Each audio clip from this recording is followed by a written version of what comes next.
Sorry মা। Sorry কেন?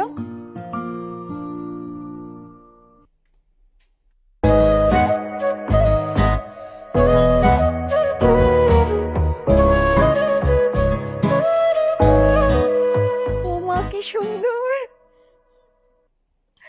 থাক থাক মা, থাক থাক। এই, তুই কি বিয়ে করে ফেলছিস? আমার কত শখ ছিল যে আমার ছেলের বিয়ে অনেক ধুমধাম করে করব, আমি সাজবো গুজবো গয়না কিনবো। তুই তো আমার সবকিছু একদম কুড়েবালি করে দিলি রে। এখন আমি কি করব? কি সুন্দর মা, তুমি কি সুন্দর, একদম পরীর মতো। কিন্তু তুই আমাকে না জানায় কেন বিয়ে করলি?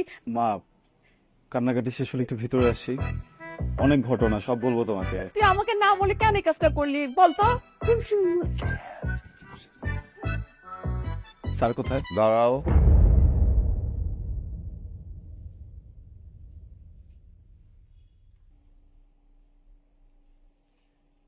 তুই বিয়ে করে ফেলেছিস? দেখো আমাদের বৌমা কত সুন্দর।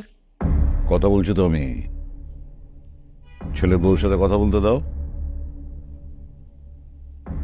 নাম কি? বাবা তানহা। আমি তোকে জিজ্ঞেস করেছি? শুনতে দে, নাকি কথা বলতে পারে না? নাম কি? তানহা আঙ্কেল। তানহা। কোন এলাকায় থাকো ঢাকায়? গ্রামে থাকে, গ্রামের মেয়া। পুরা পরিবার গ্রামে থাকে, পড়াশোনার জন্য ঢাকা আসতেন। নাইস। গ্রামের মাটির একটা সোদা গন্ধ আছে, একটা পবিত্র পবিত্র ভাব আছে। Very good Rafsan. বাবা কি করেন? মা কি করেন? আমার মা নাই, মারা গেছে। আপা নাম কি বাবা? রহমান মিয়া। রহমান মিয়া। বাড়িটা যেন কোথায় তোমাদের? মধুপুর। মধুপুর। ওকে, দাঁড়াও। Hello sir. এই তোদের ওখানে ওই কি নাম যেন বাবা, এই রহমান মিয়া নামে কাউকে চিনিস নাকি? স্যার তিনজন আছে, কার কথা বললেন?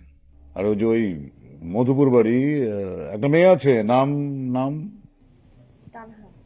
তানহা। ও হ্যাঁ হ্যাঁ স্যার, তারা ভাই আছে তিন চারজন, মোটামুটি ভালো পরিবার। তারা স্যার মধুপুরে রাজনীতি করে, পলিটিক্যাল ফ্যামিলি। কার আন্ডারে কাজ করে? আমাকেই স্যার ওই আদিব ব্যাপারীর আন্ডারে।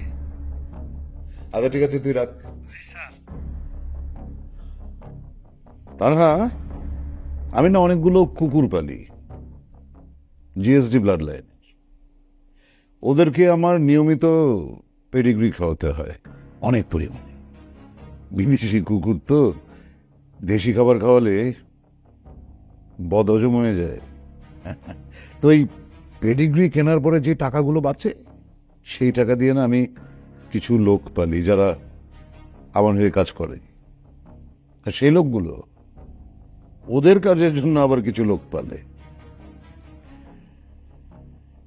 সেই দলে তোমার বাবা ওই যে রহমান মিয়াও কাজ করে। আমার ছেলের মাশাআল্লাহ রুচি আছে বলতে হবে। হ্যাঁ, আমার ছেলে কিন্তু চিল, আকাশে উড়ে বেড়ায়, অনেক অনেক উপর দিয়ে ওরে। বাবা অনেক বেশি হয়ে যাচ্ছে। কথা বলছি না আমি, যেটা বলছিলাম, চিলের ধর্ম হচ্ছে অনেক উপর দিয়ে ওরা, কিন্তু চোখ থাকে একদম মাটির দিকে। তুই আমাকে না জানিয়ে একটা মেয়েকে বিয়ে করে এনেছিস আমার বাসায়, এবং এত বড় সাহস তোর, তুই বাসার ভেতরে পা রাখছিস। হ্যাঁ, বেরিয়ে যা, বেরিয়ে যা আমার বাসা থেকে। Out, out.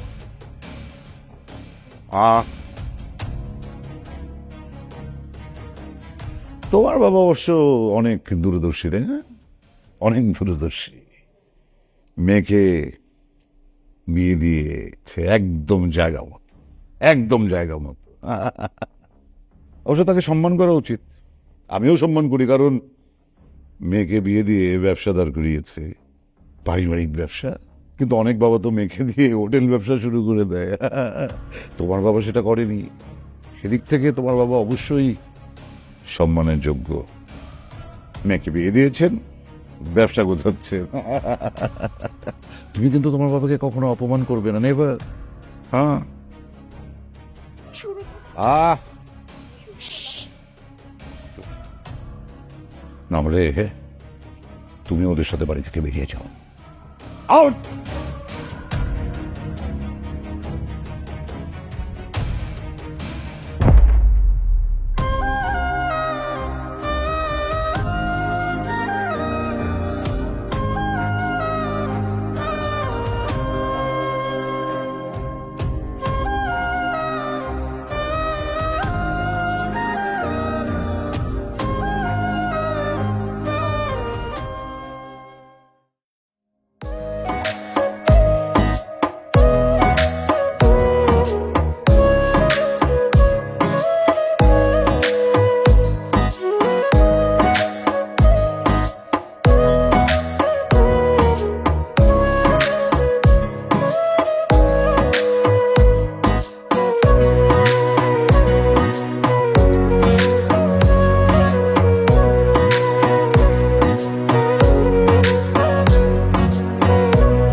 দোস্ত মনে চাইতেছে জানোস ওর বাসায় ঢুকে সবগুলো তস করে ভেঙে চলে অস্থির করে ফেলে। প্লিজ এমন করে না। আমি সরি, আমি কি করছি বলো? আমি তো তোমার সাথে চলে আসছি, তাই না? হ্যাঁ, আমি কখনোই বাসায় যাবো না, ঠিক আছে? ওখানে ঢুইকা এখন ডাকাতি করো। আরে শোন বেটা, রান্নাঘরে ঢুইকা খাওয়ান দেওয়া ডাকাতি করুম আর ফ্রিজ থেকে খাওয়ান ডাকাতি করুম। সময় নেবে না কিছু না, দাঁড়ান স্যার ফ্রিজটা এটা স্যার।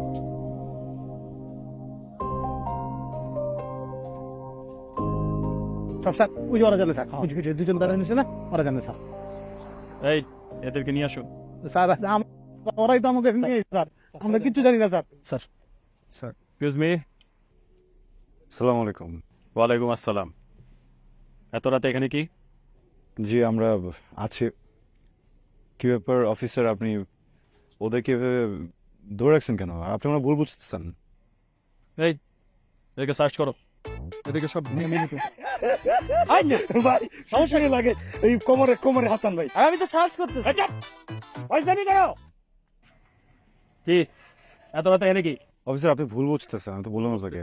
জি ওয়েট ওয়েট ওয়েট, ও কিডন্যাপ, ও মাই গড। এই পর্যন্ত 4টা বউ কিডন্যাপ হয়েছে, প্রত্যেক রেপ করার পরে মার্ডার করা হয়েছে। আজকে তোরে পাইছি, বহুত দিন যাবত খুঁজতেছিলাম, আজকে পাইছি। কি বলতেছেন এগুলো? আপনি আপনি আপনি আসলে ভুল বুঝতেছেন। আপনি ওর সাথে কথা বলে দেখতে পারেন চাইলে। আরে কি কথা বলবো ওর সাথে? কি ভুল বুঝতেছি? হ্যাঁ, তুমি কোনো কথা বললো না বোন। স্যার আপনি ভুল বুঝতেছেন, ও আমার এই কোনো কিডন্যাপ করে নিয়ে আসে না, আমি নিজের ইচ্ছা ওর সাথে আসছি। সরি। ওরে শোন, ওই কিসের কিসের সরি বলেন না। সরি কারে বলছি? সরি আমি আমাকে বলছি সরি। ব্যাপারটা আমি বুঝতে ভুল করছি। এই মেয়ে তো কিডন্যাপ হয় না, এই মেয়ে বিয়ের আসর থেকে বয়ফ্রেন্ডের সাথে পালাইছে। এই মেয়ে, তোমার বাপা নাই? তোমার বাপের যে আজকে তুমি যে পালাইয়া গেছো, এটার কারণে তোমার বাবা যে কত বড় মনে কষ্ট পাইছে সেটা কি তুমি জানো? আর কষ্টের কথা বাদ, ফ্যামিলির কথা কি চিন্তাও করলা না? হ্যাঁ, এই বিয়ের বাড়ি থেকে তুমি পালাই চলে আসছো এরকম একটা লোকের সাথে। হ্যাঁ স্যার আপনি বাবারও ভুল বুঝতেছেন, আমি পালায় আসি নাই। ওর বাবা জানে ওর ওর- পারমিশন দিছে। বাবা জানে না? হ্যাঁ বাবার ফোন নাম্বার দাও। Sir please. দাও বাবার ফোন নাম্বার দাও, আমি কথা বলবো। এখানে কোনো অপশন নাই, কোনো অপশন নাই। ফোন নাম্বার দাও, নাম্বার উঠায় দাও।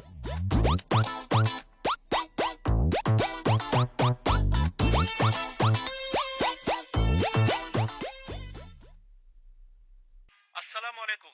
আপনি কেমন মেয়ে জন্ম দিয়েছেন বলেন তো? আপনার এইরকম একটা অবস্থাতে আপনাকে রেখে আপনার মেয়ে চলে আসছে। আহারে, আমি সত্যি আপনার কষ্টটা বুঝি। ওই মিয়া, আজ দেবী করেন, আমার মেয়ের আমি নিজের হাতে ওই ছেলের সাথে পাঠাইয়া দিচ্ছি। আমার মেয়ে আর মেয়ের জামাইয়ের যদি গায়ে কানার আসর পড়ে, আপনি কোত্থেকে বলতেছেন, কে বলতেছেন, আমি কিচ্ছু শুনবো না। ছাড়েন আমাকে।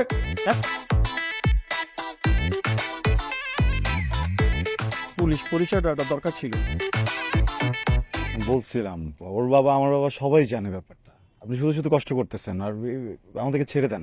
এত সহজে তো পার বাবা, ওর বাবা না হয় জানে, তোমার বাবা ও আমার বাবা, প্লিজ আমার বাবা ঝামেলা যাবে, ঝামেলা যাবে স্যার, আপনি বুঝতেছেন না, অনেক বড় ঝামেলা হয়ে যাবে। আমার বাবা না আমার কোনোভাবে দেওয়া যাবে না। চুপ, নাম্বার দাও। ও শশা আমারে শাসায়, আমার ভালোর জন্য বলতো। আমি শাসাচ্ছি না, বাট কথা কম বলো, নাম্বার দাও। জি। হ্যালো